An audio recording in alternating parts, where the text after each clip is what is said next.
بسم اللہ والحمد للہ والصلاة والسلام علی سیدنا و مولانا رسول اللہ وعلی آلہ وصحبہ ومن والاه اما بعد۔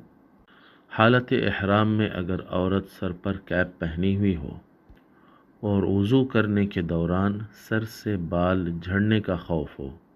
تو کیا کیپ پر سے ہی مسح کر سکتی ہے یا نہیں؟ تو جاننا چاہیے کہ سر کا مسح کرنا وضو کے فرائض میں سے ہے، اور سر کا مسح اسی وقت درست ہوگا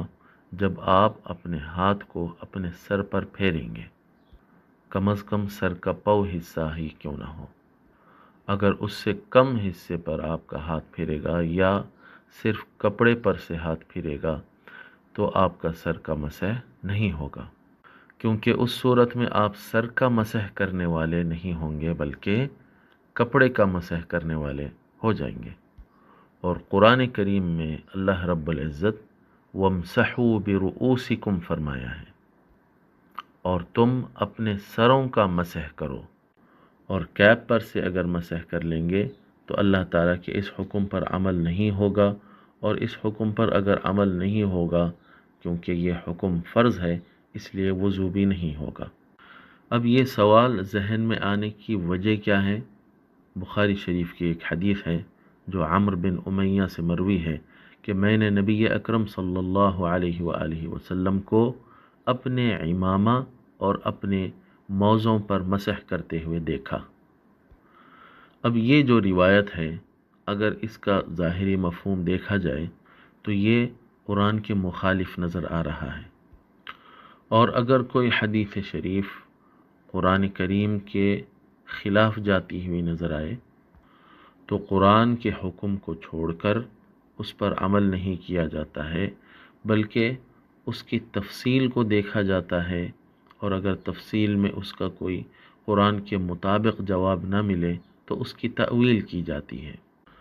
اور جب ہم اس کی تفصیل میں جاتے ہیں تو ہمیں سنن ابن ماجہ میں اور التلخیص الحبیر میں اور سنن ابی داود میں حضرت انس بن مالک رضی اللہ عنہ کی حدیث ملتی ہے جس میں آپ فرماتے ہیں کہ میں نے اللہ کے رسول صلی اللہ علیہ وآلہ وسلم کو وضو کرتے ہوئے دیکھا اور آپ کے سر مبارک پر ایک قطری عمامہ موجود تھا، فأدخل يده من العمامة فمسح مقدم رأسه، بس آپ صلی اللہ علیہ وآلہ وسلم نے اپنے دست مبارک کو عمامے کے اندر داخل فرمایا اور اپنے سر کے اگلے حصے پر مسح فرمایا، وَلَمْ يَنْقُضِ الْعِمَامَةَ، اور آپ صلی اللہ علیہ وآلہ وسلم نے عمامے کو نہیں کھولا۔ اور دوسری حدیث شریف جو صحیح مسلم میں آتی ہے، مغیرہ بن شعبہ سے مروی ہے کہ نبی اکرم صلی اللہ علیہ وآلہ وسلم نے وضو فرمایا، پس آپ نے اپنے سر کے سامنے کے حصے پر مسح فرمایا، فَمَسَحَ بِنَاصِيَتِهِ وَعَلَى الْعِمَامَةِ وَعَلَى الْخُفَّيْنِ، اپنے سر کے سامنے کے حصے پر مسح فرمایا اور اپنے عمامے پر اور اپنے موزوں پر مسح فرمایا۔ اور اسی طرح سنن الترمذی کی حدیث ہے جو حضرت عمار بن یاسر کے پوتے حضرت ابو عبیدہ سے مروی ہے۔ آپ کہتے ہیں کہ میں نے حضرت جابر بن عبداللہ صحابی رسول اللہ سے سوال کیا عمامے پر مسح کرنے کے متعلق۔ اب دیکھیے یہ بالکل وہ سوال ہے جو سائلہ نے کیپ پر سے مسح کرنے کے متعلق پوچھا۔ تو آپ کہتے ہیں کہ میں نے حضرت جابر بن عبداللہ سے پوچھا عمامے پر مسح کرنے کے متعلق، تو آپ رضی اللہ عنہ نے فرمایا امس الشعر الماء،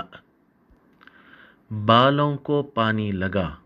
یعنی سر کے بالوں کو اگر پانی نہ لگے تو وضو نہیں ہوتا ہے۔ اور اسی طرح ایک روایت اور حضرت سلمان فارسی سے بھی منقول ہے کہ آپ نے ایک آدمی کو حکم دیا کہ تو امامے پر بھی مسح کر اور اپنے سر کے اگلے حصے پر بھی مسح کر۔ تو ان روایات سے صحیح البخاری کی جو روایت ہے اس کی تفصیل معلوم ہو جاتی ہے۔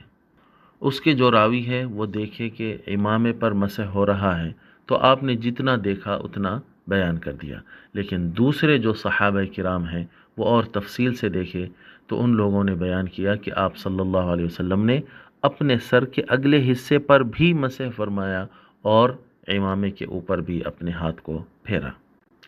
اس لیے فقہاء کرام یہ ساری احادیث کو پیش نظر رکھ کے فتویٰ یہ دیتے ہیں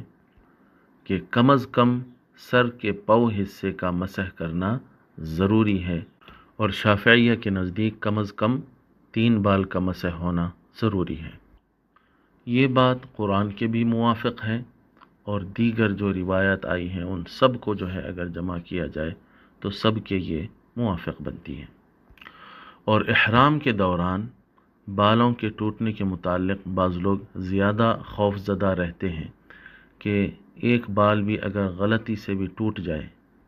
تو اس پر دم لازم آ جاتا ہے، یعنی ایک بکرا ذبح کرنا پڑتا ہے، اور ہر بال پر ایک ایک بکرا ذبح کرنا پڑتا ہے۔ ایسا نہیں ہے،